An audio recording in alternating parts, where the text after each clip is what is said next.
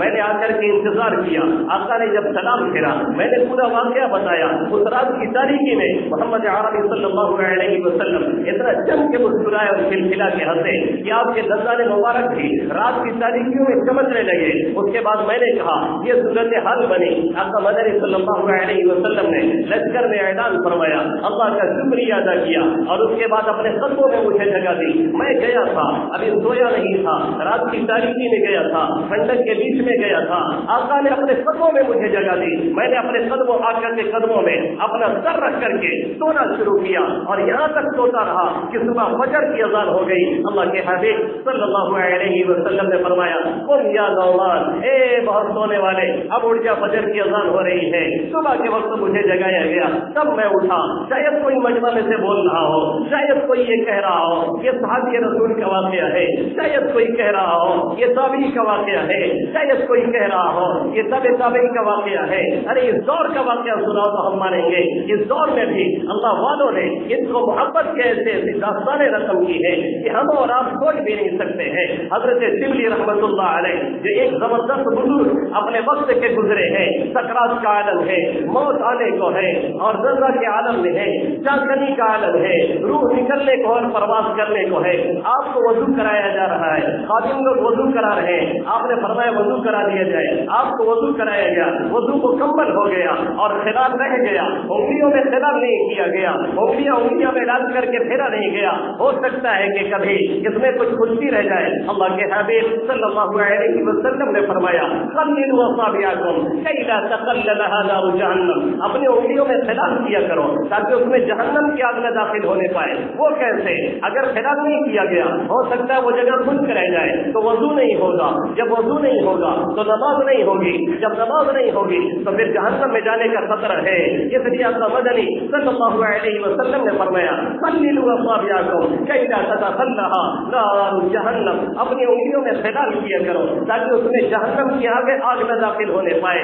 اس حالت میں وضو کرایا گیا جبکہ روح پرواز کرنے کو ہے اور انگلیوں کا خلال بھول گئے، کہنے لگے یہ کیسا وضو ہے جس میں آقا کی ایک سنت چھوٹ جائے، یہ کیسا وضو ہے جس میں ایک مستحب چھوٹ جائے، پھر سے وضو کرایا جائے۔ لوگوں نے کہا آپ بیمار ہیں، کئی روڈ سے تکلیف میں چل رہے ہیں، حرکت نہیں کر پا رہے ہیں، ادھر نزا کا عالم ہے، آپ تو معذور ہیں۔ کہنے لگے کیا بات کرتے ہو، ابھی جانے والا ہوں اللہ کے حبیب صلی اللہ علیہ وسلم سے ملنے کے لیے، اس حالت میں چلا جاؤں گا تو اللہ کے حبیب صلی اللہ علیہ وسلم کو کیا منہ دکھاؤں گا کہ ایک سنت چھوڑ کر کے آ رہا ہوں۔ اس کو محبت کا دعویٰ کرنے والا ایک سنت چھوڑ کر کے چلا ہے، امپاسبل ہو نہیں سکتا ہے۔ اس لیے پھر سے وضو کرایا گیا۔ یہ شبلی رحمت اللہ علیہ اس سے نیچے اتریے۔ حضرت مولانا رشید احمد گنگوہی رحمت اللہ علیہ کو کسی نے مدینے سے لا کر کے کوئی رومال ہدیہ پیش کیا، آپ نے سر آنکھوں سے لگایا، کسی نے کہا کہ یہ تو مدینے کا نہیں ہے، یہ تو میڈ ان جاپان ہے، یہ تو میڈ ان چائنا ہے، یہ تو جاپان اور چائنا کا بنا ہوا ہے، آپ اس کو اتنی اہمیت کیوں دے رہے ہیں؟ کہا سب کچھ صحیح ہے لیکن اس وجہ سے میں اہمیت دے رہا ہوں، آقا کی گلی سے ہو کر کے آیا ہے، مدینہ کی گلیوں سے ہو کر کے آیا ہے، وہاں کی ہوا کھا کر کے آیا ہے۔ اور اسی طریقے سے الامام القاسم النانوتوی حجت اللہ فی الارض بانی دارالعلوم دیوبند فاؤنڈر آف مدرسہ دارالعلوم دیوبند مولانا قاسم نانوتوی علیہ الرحمہ، ان کے اس کو مستی کا عالم یہ ہے کہ جب انگریز نے وارنٹ جاری کیا قاسم نانوتوی کو گرفتار کیا جائے، جب انگریز نے وارنٹ جاری کیا قاسم نانوتوی کو پکڑ کر کے لایا جائے تو لوگوں نے کہا حضرت آپ چھپ جائیے ورنہ انگریز آپ کو گرفتار کر لے گا، ہمارے لیے بڑی سکی ہوگی، قیادت میں اگر حملہ ہوتا ہے تو نیچے والے چرمرا جاتے ہیں، اس لیے آپ چھپ جائیے۔ آپ گئے، 3 دن تک چھپے رہے، اس کے بعد چوتھے دن نکل کے ٹہل رہے۔ کسی نے کہا حضرت یہ کیا ہے؟ فرمایا یہی سنت رسول صلی اللہ علیہ وسلم ہے۔ آپ جب مکہ سے نکلے تھے غار ثور میں صرف 3 دن چھپے تھے، قاسم نانوتوی اسی سنت پہ عمل کر رہا ہے۔ اب انگریز گرفتار کر رہا ہے تو کرے، قاسم نانوتوی کی صحت پہ کوئی اثر پڑنے والا نہیں، یہی قاسم نانوتوی ہے، جب انہوں نے یہ پڑھا اور یہ بیان کیا بیوہ عورتوں کی شادی کروانی چاہیے اور ان کو بھی شادی شدہ رہنا چاہیے، ورنہ معاشرے میں زنا کاری بڑھتی ہے، ورنہ معاشرے میں فحاشی بڑھتی ہے، ورنہ معاشرے میں اس طرح کی حرکتیں بڑھتی ہیں، بیوہ عورتوں کی شادی کا چلن بالکل ختم ہوتا چلا جا رہا ہے۔ مولانا قاسم نانوتوی نے بیان کیا، کسی نے مجمع میں سوال کرنا چاہا، آپ نے فرمایا رکو مجمع سرکار رک جاؤ، میں ابھی سوال کا جواب دینے والا ہوں۔ پہنچ کے اپنی بہن کے جن کی عمر 90 سال تھی، جا کر کے ان سے کہا ہمیں پتا ہے کہ یہ حدیث میں فضیلت ہے، تمہیں پتا ہے کہ میں اس پر بیان کر رہا ہوں، 90 سال کی تمہاری عمر ہے، مجھے بھی خبر ہے تمہیں شادی کی ضرورت نہیں ہے، لیکن میں بیان کس منہ سے کروں؟ اگر میری بہن کی بھی شادی نہ ہوئی ہو اس لیے آپ شادی کر لیجیے۔ وہ کہنے لگی ہائے ہائے اس عمر میں شادی کا کیا مانا؟ کہنے لگے سب کچھ صحیح ہے، اپنی پگڑی اتار کے قدموں میں ڈالا، کہا بہن میری بات مان جا، کیونکہ مجھے اللہ کے حبیب صلی اللہ علیہ وسلم کی سنت کو زندہ کرنا ہے۔ یہی مولانا قاسم نانوتوی رضی ہے، جب مدینہ میں جاتے ہیں مدینہ کی گلیوں میں ننگے پاؤں چلتے ہیں، پیر چھل کر کے زخمی ہو جاتا ہے اور خون رستا ہے، کہنے والے کہتے ہیں آپ چپل کیوں نہیں پہنتے؟ کہتے ہیں میرا نبی اس مدینہ کی گلیوں میں چلا ہوا ہے، ہو سکتا ہے کہیں میرا قدم ایسی جگہ پہ پڑ جائے جہاں مدنی صلی اللہ علیہ وسلم کے قدم پڑے ہوئے ہو۔ یہی قاسم نانوتوی ہے، جب مدینہ کی چیزیں آتی ہیں سر اور آنکھوں سے لگاتے ہیں۔ یہی رشید احمد گنگوئی ہے، جب مدینہ کی کھجور آتی ہے اس کی گٹلی کو بھی پیس کر کے صفوف بنا کر کے پھانکتے ہیں، لوگ کہتے ہیں حضرت یہ کیا ہے؟ کہتے ہیں مدینہ سے آئی ہے، اب مدنی صلی اللہ علیہ وسلم کی گلی سے ہو کر کے آئی ہے۔ مولانا حسین احمد مدنی نور اللہ مرقدہ برد اللہ مرجع، جب حج کا قافلہ جاتا اٹھ کر کے بے چین ہو کر کے کہتے عشاق پہنچ رہے ہیں، حاجیوں کو عاشق قرار دیتے تھے اور کہتے تھے کہ عشاق پہنچ رہے ہیں، حسین کو نہیں جانے کو مل رہا ہے۔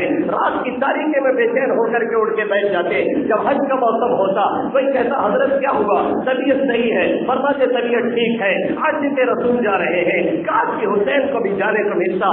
یہ عشق تھا، یہ تڑپ تھی، یہ لگن تھی، جس کی وجہ سے اللہ نے قبول فرمایا۔ تو 18 سال لگاتار مسجد نبوی صلی اللہ علیہ وسلم میں بیٹھ کر کے اللہ کے حبیب صلی اللہ علیہ وسلم کی حدیثیں پڑھائی۔ جب تک یہ عشق رہی، جب تک یہ مستی رہی، جب تک یہ گرمی رہی، جب تک یہ محبت رہی، جب تک یہ لگن نہیں، جب تک یہ خمار رہی، تب تک کچھ حاصل ہونے والا نہیں ہے۔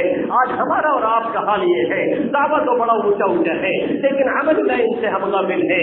آج ہمارا اور آپ کا حال یہ ہے، اس کو محبت کے دعوے اور نعرے تو ہے لیکن حالت یہ ہے کہ ایک وقت کی ہم سے نماز بھی نہیں ادا ہو رہی ہے۔ ابھی ایک عالم کا بیان سن رہا تھا، ان کے ایک ساتھی فلائٹ میں سفر کر رہے تھے، وہ بھی داڑھی ٹوپی والے ہیں لیکن وہ عالم نہیں ہے۔ ان کے بغل میں بیٹھا ہوا یہودی ان سے سوال کر گیا کہ آپ یہ بتائیے کہ آپ کے یہاں پر وقتہ نمازی کتنے ہوتے ہیں؟ انہوں نے کہا کہ میں نے تھوڑا سا جھوٹ سے کام لیا اور میں نے کہا کہ کم سے کم 40% ہوتے ہیں۔ اس نے کہا مولانا آپ جھوٹ بول رہے ہیں۔ اس نے سمجھا کوئی مولانا ہے، اس نے کہا مولانا آپ جھوٹ بول رہے ہیں۔ انہوں نے کہا 40 نہیں 20 مان لیجیے۔ اس نے کہا 20 بھی نہیں ہوتے ہیں، میں جانتا ہوں، آخر وہ بھی تو اسی دنیا میں رہتا ہے، آخر وہ بھی تو دیکھتا ہے۔ اس نے کہا 40 نہیں رہتے، 20 نہیں رہتے، تو 4% رہتے ہیں۔ پھر اس نے پوچھا کہ یہ بتائیے 5 وقتہ نمازوں میں سے 4 وقت میں کتنے رہتے ہیں اور فجر میں کتنے رہتے ہیں؟ انہوں نے کہا کہ 4 وقتوں میں جتنے رہتے ہیں فجر میں ان کے آدھے بھی نہیں رہتے ہیں۔ پھر اس نے سوال کیا کہ جمعہ میں کتنے ہوتے ہیں؟ انہوں نے بتایا کہ اس کا 2 گنا ہو جاتے ہیں، 2 گنا ہو جاتے ہیں۔ پھر اس نے سوال کیا عید اور بقرعید میں کتنے رہتے ہیں؟ انہوں نے پھر جواب دیا۔ پھر انہوں نے پلٹ کر کے اس سے سوال کیا ذرا یہ بتاؤ تم اتنا پوچھ کیوں رہے ہو، اتنا سوریت کیوں رہے ہو، اتنا کھود کر کے سوال کیوں کر رہے ہو؟ اس نے کہا اس لیے پوچھ رہا ہوں جو امتی کے لوگ جس کا اتنا محبوب امت کو نبی ہے، جو راتوں میں اٹھ کر کے اپنے امتی کے لیے روتا رہا، جو کل قیامت میں بھی پلسرات پہ کھڑا ہو کر کے کہے گا یا رب سلم یا رب سلم، اے میرے مولا میری امت سلامتی سے گزر جائے، میری امت سلامتی سے گزر جائے۔ جو جب جہنم میں لوگ جا رہے ہوں گے رب کے سامنے کھڑا ہو کر کے رو رہا ہوگا اور کہہ رہا ہوگا اے اللہ میری امت کے لوگ ہیں، اے اللہ میری امت کے لوگ ہیں، اور نکال کر کے جہنم سے لا کر کے جنت میں پہنچا رہا ہوگا۔ جب کتنا محسن و نبی ہے ان کے امتی کے حال یہ ہے کہ وہ اپنے نبی کی نماز کے لیے اپنی نیند نہیں قربان کرتی تو اپنی جان کہاں سے قربان کرے گی؟ دائرہ تو بڑا اونچا ہوتا ہے، دعوے بڑے اونچے ہوتے ہیں، جہاد کیا جائے گا، یہ کیا جائے گا، فلسطین کو چھین لیا جائے گا، مسجد اقصی لے لی جائے گی، بابری مسجد لے لی جائے گی، یہ سب میرے دعوے ہیں، کچھ ہونے جانے والا نہیں ہے۔ جو مسجد ہے اسی کو بچا کر کے دکھاؤ، جو مسجد ہے اسی کو سنبھال کر کے دکھاؤ، جو مسجدیں خالی اور ویران پڑی ہے اسی کو آباد کر کے دکھاؤ، تب پھر کسی مسجد کی اور بات کی جا سکتی ہے۔ جو اپنے نبی کی سب سے بہترین چیز یعنی نماز کے لیے اپنی نیندوں کو قربان نہیں کر سکتے ہیں، وہ اپنی جانوں کو قربان کہاں سے کریں گے؟ یہ بڑے بڑے دعوے ہمارے اور آپ کے ہیں۔ جو اپنے نبی کی سنت کو اگر کوئی بیچارہ زندہ کرتا ہے تو ان کا مذاق اڑاتے ہیں، یہ دوسری سنت کی زندہ کرنے کی بات کیوں کر رہے ہیں؟ جو امت اپنے نبی کی سنت نہ زندہ کرے بلکہ زندہ کرنے والوں کا مذاق اڑا رہی ہو، اس امتی کو یہ حق نہیں پہنچتا ہے کہ وہ روئے زمین پہ عمل سے رہے، اس امتی کو یہ حق نہیں پہنچتا ہے کہ اطمینان اور چین سکون کے ساتھ لے، امتی کو یہ حق نہیں پہنچتا ہے کہ وہ جہاں جائے عزت سے رہے۔ اس کا حشر یہی ہونا ہے جو آج ہو رہا ہے اور پوری دنیا کے اندر ہو رہا ہے۔ اس لیے ہمیں اور آپ کو اپنی زندگیوں میں بدلاؤ لانے کی ضرورت ہے۔ ہمیں اور آپ کو اس کو محبت کا دعویٰ کرنے کی نہیں، آقا مدنی صلی اللہ علیہ وسلم کی واقعی اطاعت کی ضرورت ہے۔ اللہ کے حبیب صلی اللہ علیہ وسلم فرما رہے ہیں واللہ لا یؤمن احدکم حتی یکون هواه تبعا لما جئت به۔ اللہ کی قسم کوئی تم میں سے مومن ہو ہی نہیں سکتا ہے جب تک کہ اس کے خواہشات میرے لائے ہوئے دین کے مطابق نہ ہو جائے۔ یا ہمارا حال یہ ہے 80% رہے، 90% رہے، بعض لوگ 100% اللہ کے باغی ہیں، ان کے حبیب کے باغی ہیں، اونچے محلات تو ہیں، اونچی گاڑیاں تو ہیں، اونچے کاریں تو ہیں، اونچے بنگلے تو ہیں، اس میں اے سی تو ہے، سب کچھ لگا کر کے لیکن سکون کی دولت سے اس لیے محروم ہے۔ ایک وقت کی نماز نہیں ہے، ایک وقت کا روزہ نہیں ہے، ایک وقت ذکر نہیں ہے۔ سب سے بڑا محسن میرا نبی ہے، اس میں صبح میں شام سے لے کر 24 گھنٹے میں 100 مرتبہ درود نہیں پڑھ سکتے ہیں۔ پھر کس منہ سے اللہ کے حبیب صلی اللہ علیہ وسلم سے اس کو محبت کا دعویٰ کیا جا رہا ہے؟ ان ایسیوں سے، ان کاروں سے، ان بنگلوں سے نظر و نگاہ کو تھوڑا سا سکون مل سکتا ہے، اس باڈی کو تھوڑا سا سکون مل سکتا ہے، کاروں کو تھوڑا ٹھنڈا کیا جا سکتا ہے، لیکن دل دماغ کو ٹھنڈک پہنچانے کے لیے اللہ کے حبیب صلی اللہ علیہ وسلم کا سب سے اہم فریضہ قرۃ عینی فی الصلاۃ، میری آنکھوں کی ٹھنڈک نماز میں رکھ گئی ہے، اس کو اپنانا پڑے گا، ورنہ ان چیزوں سے کبھی ہمیں کچھ ملنے والا نہیں ہے۔ یہ بنگلے، یہ کاریں، یہ کوٹیاں، یہ ٹوٹٹ پھوٹٹ زندگی، اس سے دھوکہ ان لوگوں کو دیا جائے جنہوں نے ان کی زندگیوں میں جھانک کر کے نہیں دیکھا۔ کم سے کم مجھے تو نہیں دیا جا سکتا ہے۔ میں نے ان سیٹوں کو دیکھا ہے، میں نے ان بنگلے والوں کو دیکھا ہے، میں نے ان پیسے والوں کو دیکھا ہے، میں نے ان کار والوں کو دیکھا ہے۔ ان کو دیکھنے کے بعد انور جلال پوری مرحوم کا مجھے وہ شعر یاد آ جاتا ہے جس میں اس نے کہا ہے عجیب الجھن میں مبتلا ہے یہ لوگ سب آنمان والے، عجیب الجھن میں مبتلا ہے یہ لوگ سب آنمان والے، بہت ہی پستی میں رہ رہے ہیں، بہت سے اونچے مکان والے۔ اس لیے اگر آج قوم عزت اور بلندی چاہتی ہے تو چل کے پڑھ لے 14 صدی پیچھے اللہ کے حبیب صلی اللہ علیہ وسلم کی واقعی اطاعت کی طرف اللہ رب العزت مجھے واقعی اطاعت کرنے والا اور آقا کی مدد آقا مدنی صلی اللہ علیہ وسلم کی سنتوں پہ عمل کرنے والا اور آپ سبھی حضرات کو بنائے۔ آمین یا رب العالمین۔ وما علینا الا البلاغ المبین۔